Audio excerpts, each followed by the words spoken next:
In this question, you're asking yourself, who is the broker representing? In this question, you were told that they're working for the seller. Yes, this is something that you're going to probably experience in your business, where you have your friend now. In this particular scenario, the friend of the broker presented an offer. So the broker here, I'll keep stressing, who are you working for? You being the broker, you being the person representing the seller, are working for the seller. You're the agent of the seller. And then your friend is presenting an offer.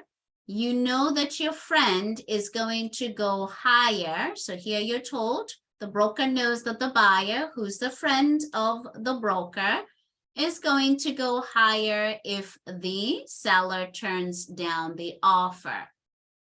So you know that about your friend. Who are you representing? The seller. Your friend is not your client.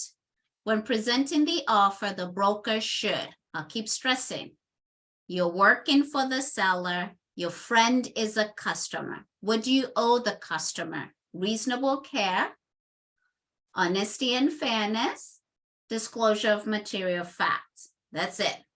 Your client, you owe more. That's where some of you know them as old car, or you know it as cold AC. I know it as cold AC, which is care, obedience, loyalty, disclosure, accounting, and confidentiality. The broker owes that to the seller. The buyer is a friend, but I'm not working for my friend. When representing the offer, the broker should. Here, I'll just go straight to the answer. And again, I'm stressing upon the buyer is a customer. Yes, it's your friend. I don't know whether you'll be friends after this, but the seller is my client. I am going to tell the seller the buyer will pay more.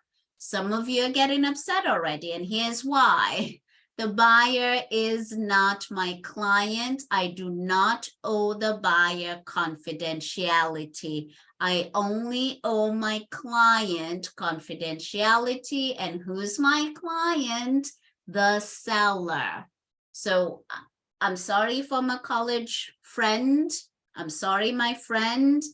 I will disclose that to my seller. That's a person who has hired me. That's a person that's going to be paying me.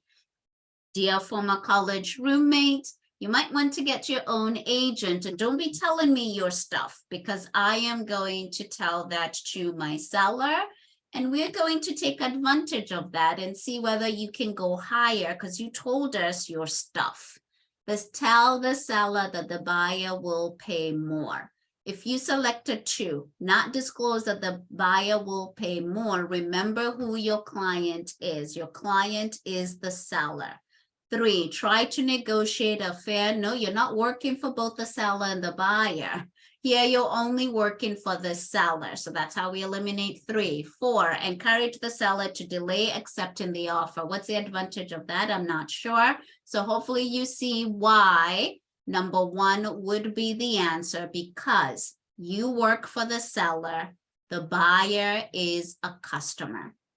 Hopefully here it is ironing out, who do you represent? Who do you not? What do you owe the person whom you represent? I hope that helped. Otherwise, share your questions or feedback.